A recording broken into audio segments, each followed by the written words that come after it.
Так, сейчас, подожди, пока не включай. А давайте-ка сегодня продолжим тему, с которой я начинал Game Shelf.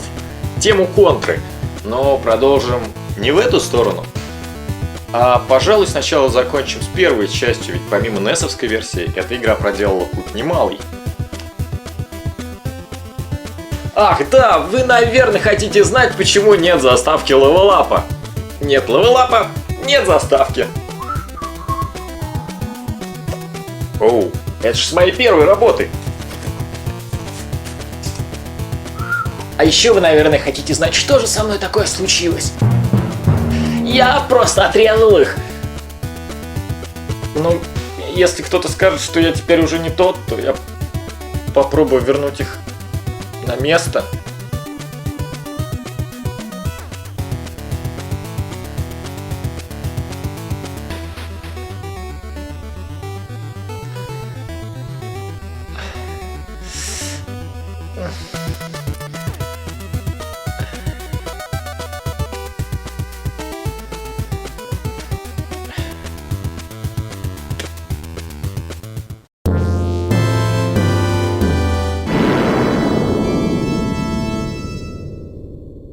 Все-таки в контру интереснее играть вдвоем, с товарищем. Поэтому сегодня я буду вести программу не один, а с Наотой. Паша, привет. Во что будем играть? Во все версии первой контры, кроме NES-овской. Окей? А разве есть выбор? Нет.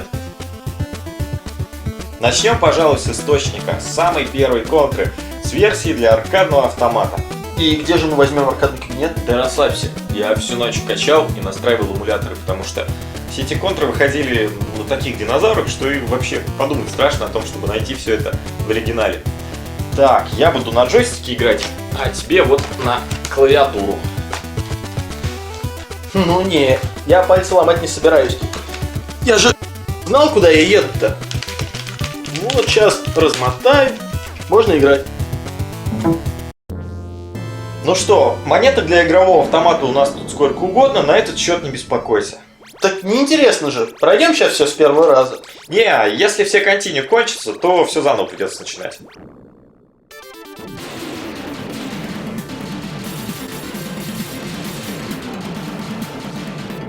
Какая забавная тут анимация прыжка.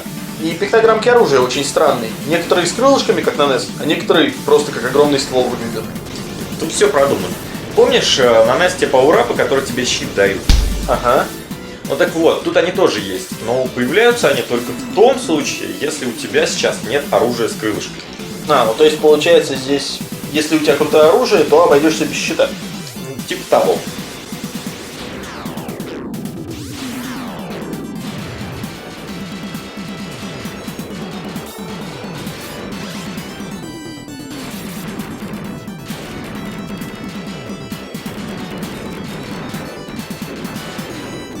Ну вот, первый уровень почти прошли. Какой-то он короткий. Да, они тут все короче, чем на NES. Смотри, когда мы входим в первую базу, мы не за экран направо проходим, а проваливаемся вниз. Такого тоже в 8-битной контре не было. Здорово. Мы считаем, что подземную базу уничтожаем. Не просто базу, а целый лабиринт. Смотри, тут наверху карта, и поворачивать нужно после каждой секции. А если замешкаешься, то время кончится и все. Снова плати за игру. Зато как в напряжении держит. А это я согласен. Кстати, вдвоем в нее как-то проще играть, у босса просто вот нет шансов смотреть.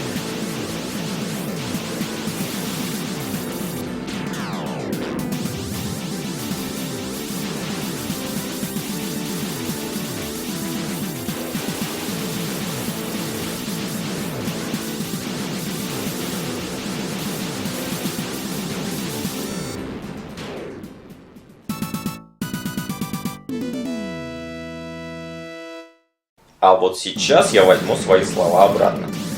Ведь один бы я по-любому до 3-го уровня спредган бы не донес. И что, разве это плохо? Но понимаешь, тут как раз щит неуязвимости бы появился. И я бы весь уровень, включая босса, пробежал бы и не поранился. А теперь нам вот мучиться. Так, ты сам меня заставил в это вот играть, а теперь на меня еще и бочки катить. Ну прости. Смотри, тут, кстати, босс совсем другой. Неправда. Никаких тентаклей, только пушки всякие.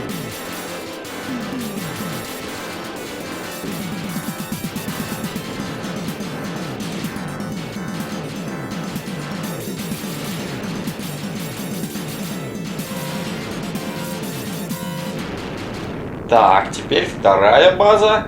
База тут в 100 раз проще. Не нужно запоминать, где слабые места. Они тут изначально все круглой формы. А еще здесь всего 5 уровней, а не 8, как на NES. То есть эта игра довольно лаконично построена. Джунгли, база, водопад, база и последний уровень. Так, подожди, а что ж тогда в NES-овской версии после второй базы еще целых 4 уровня? А вот они взяли эту как раз последний уровень из аркадной версии и разделили его на 4 больших уровня. Ты хочешь сказать, что тут один огромный уровень и со снежным полем, и с Energy Zone, и ангар тут, и гнездо пришельцев в конце? Ну да, уровень вообще интересный. Здесь такие же, как на NES боссы, встречаются на полпути, и поэтому тут очень много. Но только он не такой уж и огромный, просто разработчики в своей первой версии всего по чуть-чуть сделали, смотри.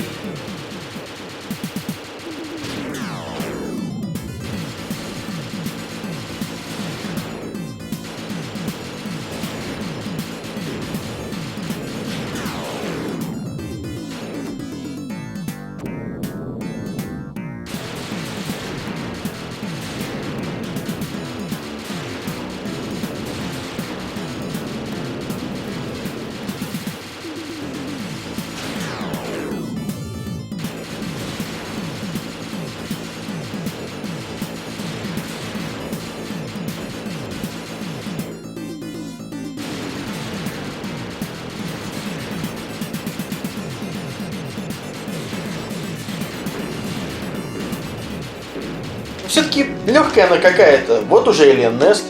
Конечно, Паша, играя на игровом автомате, мы бы уже с тобой столько денег спустили, что ты бы уж точно так не думал. И вообще, рано ты радуешься, там в конце вот одилище страшное сейчас, ты увидишь. Все, с этого момента не отпускай кнопку бега и забудь про всякий тимплей. Цель впереди. Да я стараюсь.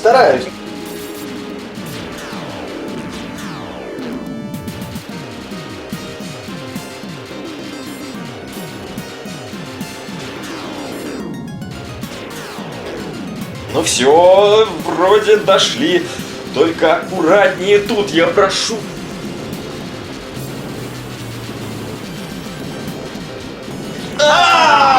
Блин, обоих одним выстрелом! Обидно как, а? Да уж. А на деске я один, кстати, проходил. Правда, на изи там жизни побольше дают. Так она еще и на DS-ке выходила. Блин, это ж получается, мы с самого начала могли в нее прям на DS-ках играть. Вот тут даже download play есть. Ну, хотелось, знаешь, как-то бок о бок противостоять иноземным вторжениям, а не то, чтобы один будет на толчке сидеть, а второй одной рукой суп варить, а второй постреливать там. Ну, вот ты знаешь, как это бывает с портативками.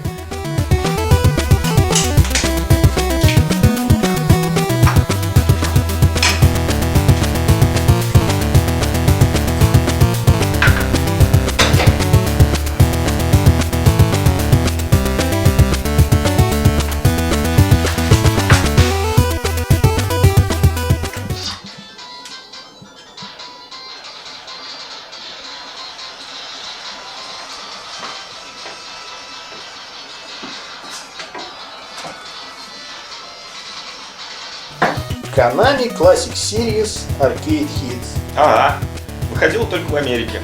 А еще, кстати, был порт аркадной контры для PlayStation 2, но уже только в Японии. Ага, а еще она в Xbox Live Arcade выходила.